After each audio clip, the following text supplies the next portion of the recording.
everybody. Dawn Kendrick here with some good news. And the good news is that you're only going to hear good news here. I am a repurposed news reporter, and I am finally doing the stories that have been burning in my heart for so long. They're stories that uplift, encourage, and inspire, and they are real, and they're raw, and they're vulnerable. They're the good stuff stories, and we see it over and over again that through it all, through the middle of our biggest challenges, together we can, together we will. Let's go see the good and be the good. On your mark, get set. Let's go.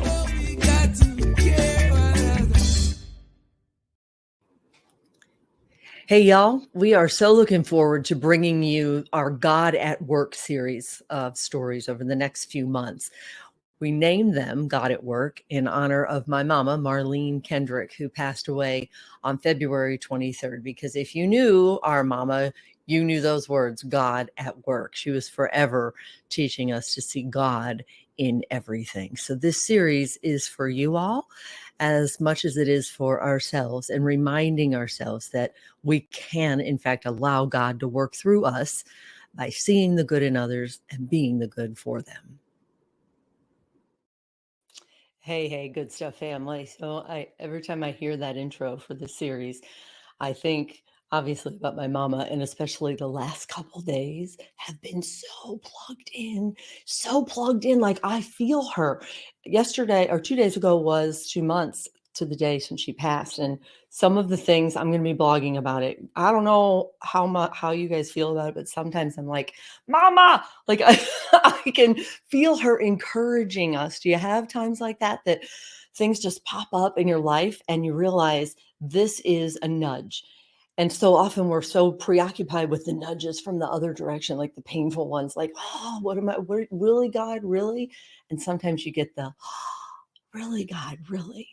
And that's the point of all of these good stuff stories, that we're able to find people who we say we're growing the good stuff family tree 2023, and we add branches and layers of good stuff. This woman I'm about to introduce you to today, Amy Sullivan, I saw it from miles away without ever even knowing her personally. I saw her heart and I saw her soul and I saw her vulnerability, and I loved it. We're such a boutique word, vulnerability, and people are always saying, oh, I want to be vulnerable. Well, you know what? There's saying it and there's doing it. And when we are vulnerable, my own story included, I feel like we meet in the middle of where we can say together we can, together we will. So it is my pleasure to introduce you to Amy Sullivan. Hi, Amy. Hi. Hi. Coming all the way from Canada. That's right. Ontario, Canada. Bringing the snow with me. Actually, we don't have snow today, but we're still cold. So I follow you, and I see when you do your walks in the snow with your poochie. Yeah, I'm in St. Louis. I moved from Cleveland. I was there 22 years ago. And today's gorgeous. I think in Cleveland, we don't even start to get excited till end of April, because usually there's snow on the seats at the home opener for baseball. The Guardians now used to be Tribe, but yeah. So gratitude. We're grateful. And I know from following you that you stay rooted in gratitude. You've had curveballs of your own. We all have. But would you start by introducing our listeners to where you started before you were married, a songwriter, a musician, and this was pretty much, you thought, just like the rest of us, that we've got it all planned out. Take us from there, would you, my new friend? Isn't that the truth? Yeah. So I grew up in an amazing church, which was very musical. So I started singing as a kid in the kids' choir, moved into the youth choir. We did some traveling dates, that sort of thing. And as I got older, I decided, hey, maybe this is something I could do as an actual career. So I started sort of making plans for that, and made a record in Toronto. And it didn't end how I wanted it to. And that was very discouraging. It was a tough situation. And so I had actually decided to quit music at that point. And the plan was to get married to my high school sweetheart and start a family and have a normal job, do all the normal, typical things. And I did that for about 10 years or so. I had 3 beautiful children, and it wasn't until my oldest son was diagnosed with Tourette syndrome that I started to feel the music vibes coming back, so to speak.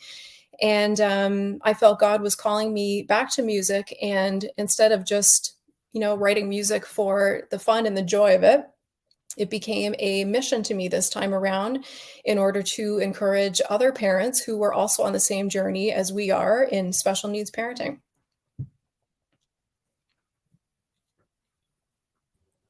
Exactly. That's exactly what we're all about, is the networking and the weaving the parents together. And so you had a pivotal moment where you were sitting at a meeting, right? Of similar, will you similar parents who have so much anguish, like all you want is your kid to be well. And so walk me through that moment where you said, "Hey, I could use my talents, my God-given talents, for something maybe God's calling me to do." Yeah, so I had been at a meeting, I think it was just for parents of children with anxiety at that point. And I'd gone without my husband. My youngest baby was still quite little. So he was home with the kids that night. And we sat at a big, huge conference table and sort of went around the room, and parents were just, I remember thinking there was no small talk leading up to it. This was a rube of, frankly, just desperation. And it was sort of shocking to see parents just laying everything out on the table, and a group of strangers in particular. And I can remember seeing the man across from me speaking about his child, and he just started to weep openly in this room. And it was just, you could hear a pin drop, the pain of this man.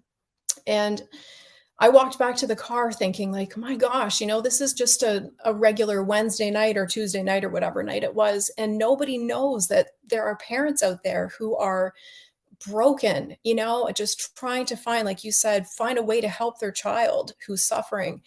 And I felt God, as I got into the car, say to me, you could write music for these parents.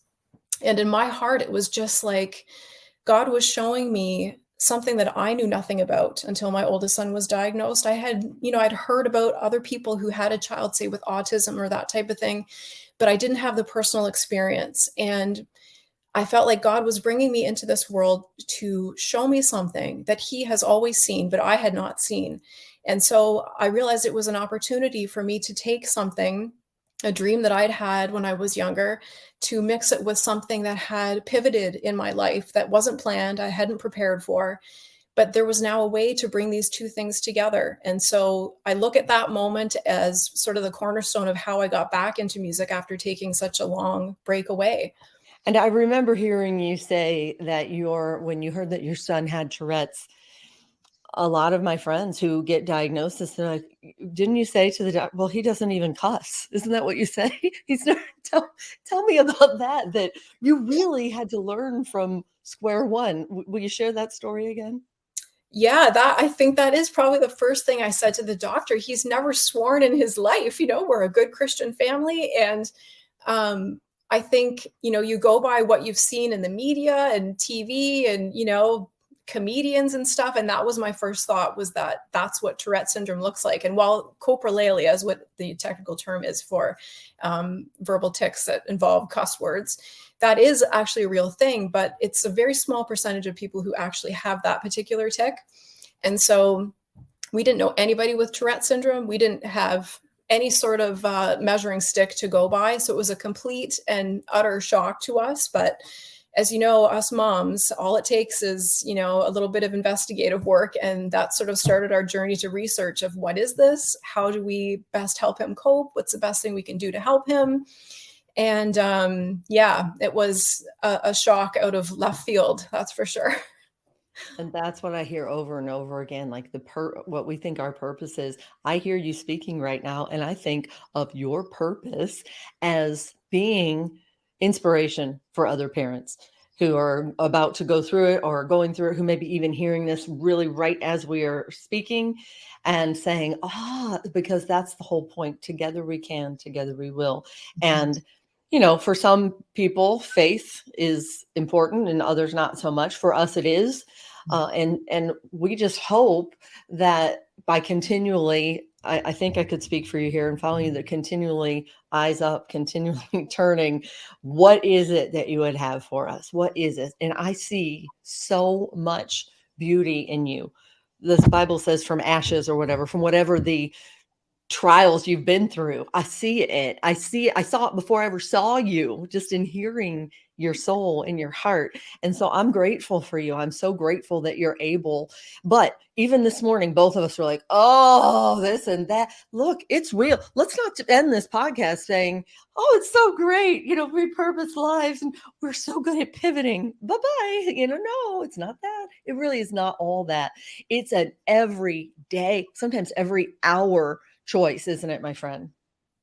Yes. And I think that's the key. And, when I'm writing songs, I think a lot of songwriters look at experiences in their past and then they write about it. Once it's over, it's resolved, they've healed from it and that type of thing. And for me, what I'm doing, like you said, every day I'm in the trenches with this. And there are many days that I think I'm the one who needs encouraging today. How do I encourage other people when I'm struggling with such and such, So it is a daily battle to stay positive as much as possible, but there is just a lot of things that you can't fix this side of heaven. And it's trying to come up with means, with ways of coping. And how do we continue to find the strength to get out of bed each day when you're facing maybe more of the hard stuff that happened yesterday? And so I hope that in telling my story in the midst of it, that it will be inspiring in a different way to people, that they will find the empathy that I have for people, because I know what it's like, because that is my life every day.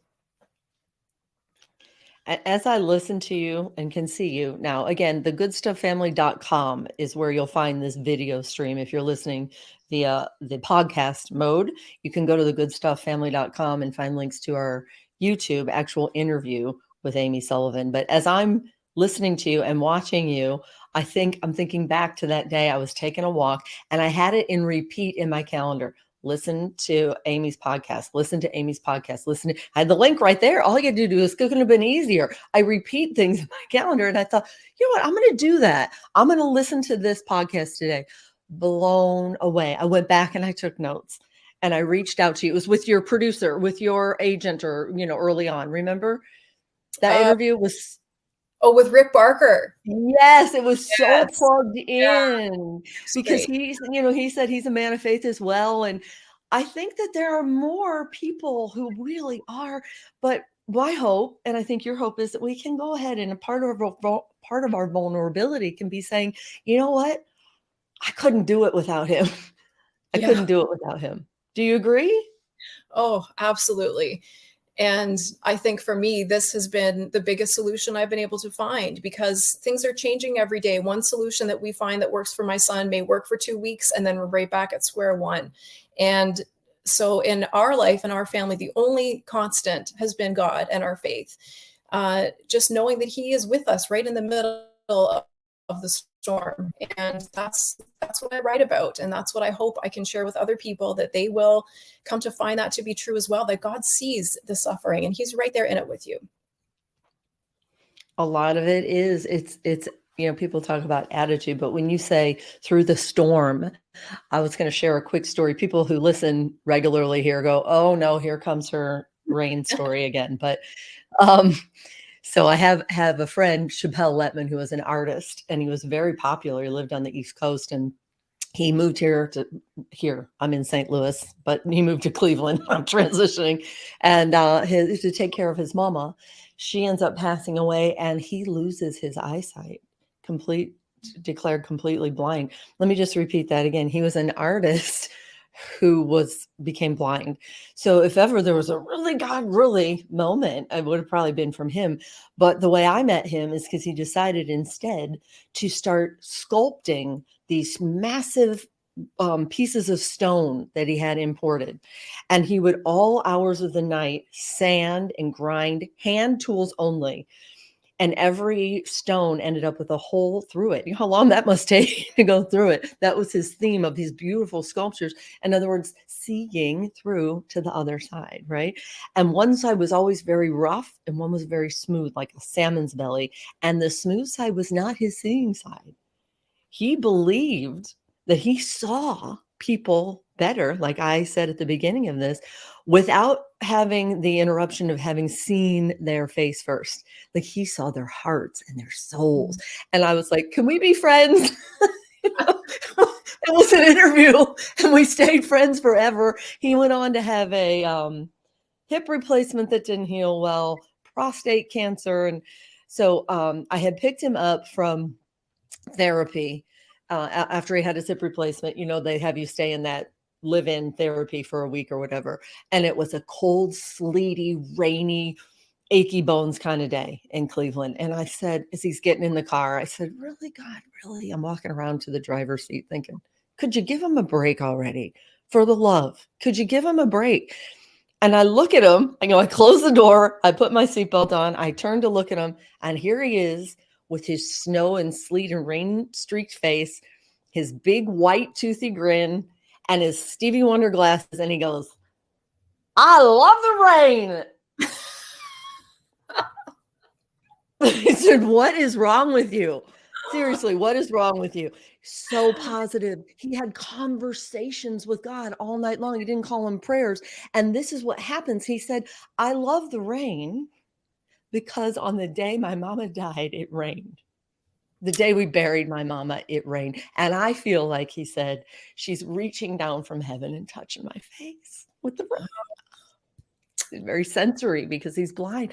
And even as I tell that story now, I did not intend this part, but as I'm telling it, my mama, again, passed away February 23rd, the exact day my dad did 8 years prior. And the forecast in St. Louis was, I took a screen grab of it. You can't make it up. Sunny, beautiful. The day of her funeral was a 90% chance of rain, and it rained the entire time. And she was friends with Chappelle. We have pictures. I could put them in the notes. And I thought at her eulogy, I told the story. And that's the thing. We can share our experiences because in that moment, I knew God might as well have been speaking in a megaphone to me. You know, he can speak through us. And he did speak through Chappelle. He didn't even need eyes, you know? So that's how I see you, my friend. I don't know what this day has in store for either of us, but I know that we're taking the next best step. And I know that both of us are hoping, if you're listening to this, that's all you have to do. You just have to take the next best step, a light unto our path, or a lamp unto our feet, something to that. It's not a spotlight, into the future. It's just the next best step. And then he lights the next best step. And I would love it if you could, to that end. You're about to be doing great things. And again, you're probably like, every day, how am I going to get all of this done? Same here. But tell us what you're working on, and how you're going to continue to uplift, encourage, and inspire parents. So we are working on a big project, which I can't say too much about yet, but we're hoping to have at least a sign up live by Mother's Day. So it's going to be a monthly mail subscription for mothers, for special needs mothers. So if you're interested now, and it's not up by the time you watch this or see this, you can check out my website, amysullivan.ca, and there should be a place to sign up there on the front page. And I'm hoping to release some new music at some point this year before the end of 2023, because it's been quite a while. You can find all my other music on all the major streaming platforms in the meantime. And yeah, you know how it is with planning, hold them with loose hands because you just never know. But that's hopefully the plan. Exactly. But he knows. We call it divine design, not mine. That's the hashtag we put. Oh, divine design, not mine. So, you know what? My prayer today is for discernment for both of us, and for God to multiply everything we're doing, to just multiply it. That's our prayer, Father God. And I often feel like these interviews, the entire interview is a prayer. So I'm going to hold you up in prayer if you would do the same. I'm so grateful for you, my friend. Best of luck. And I can't wait to see the great things you're going to do. I might be calling you often because I'm calling you friend now. So you might be like, oh, Lord, it's her again. I'll be ready. I feel like people like you're going to be better for having kept them close. So thank you for leading by example, and God bless you. Oh, thank you for having me. It was an honor. I'm so happy to have met you as well.